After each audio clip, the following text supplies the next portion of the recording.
Mobile mindful teaching and learning is taking this idea that has been around in education for a long time, the idea that we should be able to use the technology that we carry with us, such as our smartphones and our laptops, in intentional ways to learn, has been around for quite a while, but it has been hard for it to gain traction in a way that we see feasible for our everyday classrooms and other learning opportunities. So, this is an invitation to reimagine this. And what are some starting points for all of us that don't necessarily rely on being tech savvy?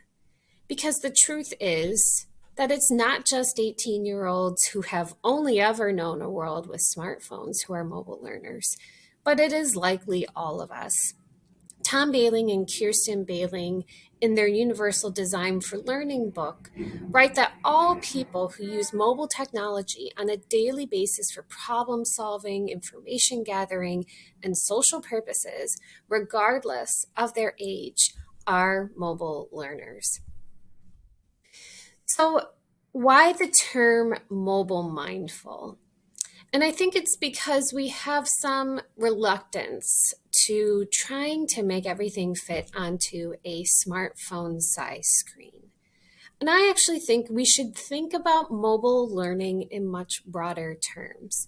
So when I use the term mobile mindful, I think about the fact that we are being aware of how learning happens all of the time while we are in motion.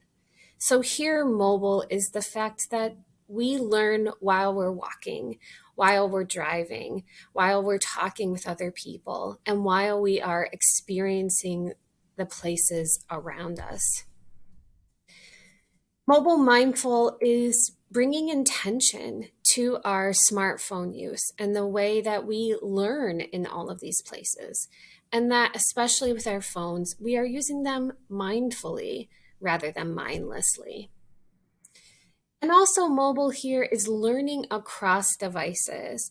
And I think Berlin Fang's idea of fluid learning, the ability for us to connect our learning across whatever devices we are using, is a powerful concept for us to consider as we design learning.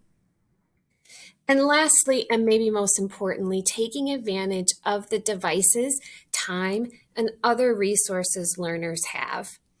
Not looking at the time we have or our learners as too little or our phones too small, but instead leveraging the frequency of how often we have this time and these devices to build up the learning skills that will help us when we do have larger, more focused times and resources to learn. So my quick recommendations for getting started is first to start with self, to evaluate and reflect on your own phone use for learning. Is it what you want it to be? Do you like the ways that you use your phones? What do you like and what don't you like? What do you not do with intention?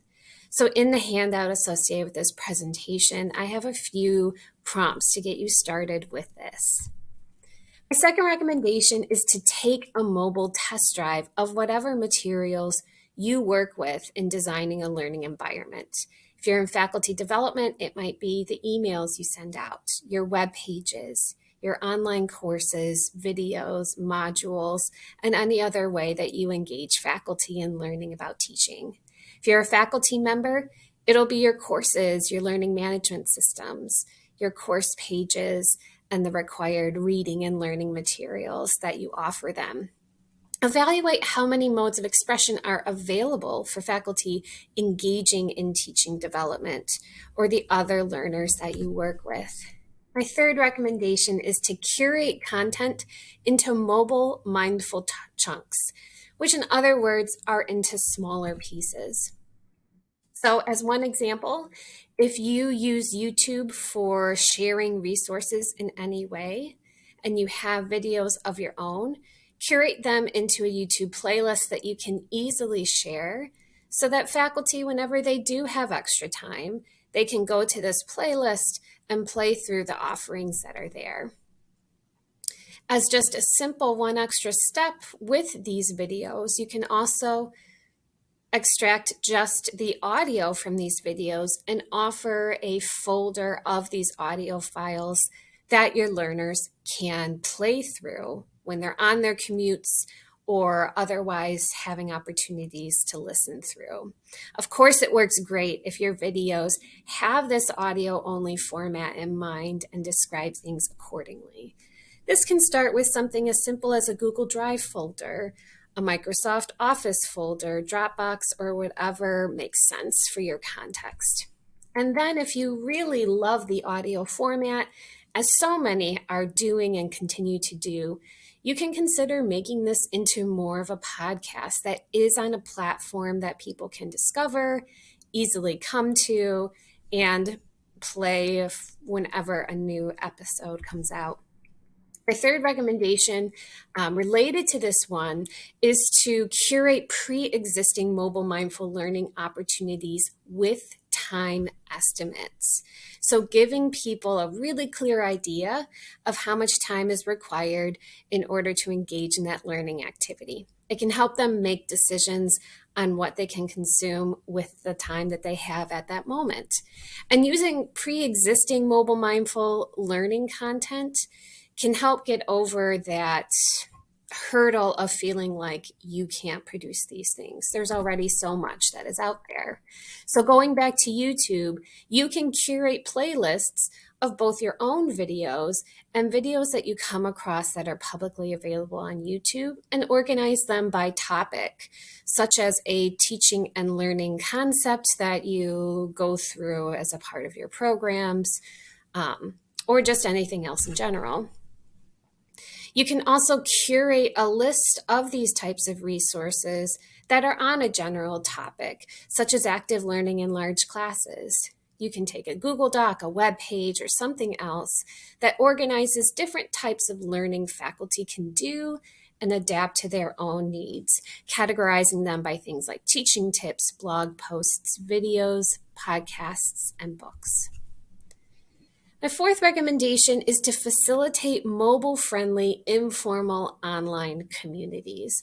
As a part of my dissertation research, I was interested in the ways that faculty develop their teaching in these types of informal online spaces, and found that even when faculty are just staying in tune with the conversation, not always actively engaging, it makes a big impact to read through what other people are saying and feeling like you will be supported when you have a question or want to share an idea for feedback or just to share something that interested you. So creating these types of online spaces that faculty can engage in makes a big difference, especially if they are available on the mobile phone. With about a third of the material that I looked at in my dissertation research, faculty were often engaging in these communities from their phone, and interview participants said that this really made the difference on whether they can engage in these communities or not. So on this slide, I'm showing an example of a Slack channel, which is a somewhat private discussion space as opposed to social media. And you can post there, have reactions, and this is an example of one that comes from a faculty learning community, which has 22 members. The fifth recommendation is to explicitly explain how faculty learners can use their phones to carry out these activities. So once you start being more intentional about how learners can engage in your activities on their phones, make sure you tell them that you have designed it in this way and how best to use their phones if that's how they decide to do it. You're not only guiding them in actually using these opportunities, but you are modeling that for faculty as well so that they can consider doing these same sorts of practices in their courses. So I'd love to hear what your thoughts are on this. Just in this short presentation, what kind of thinking this inspires for you? What makes you curious or intrigued by mobile mindful learning? What application could this have in your work and learning? And which of the recommendations are worth trying out? So you can scan this QR code or go to tinyurl.com/mobile mindful pod exit. I will, if you opt into it in the form, I will anonymously share the responses in this handout.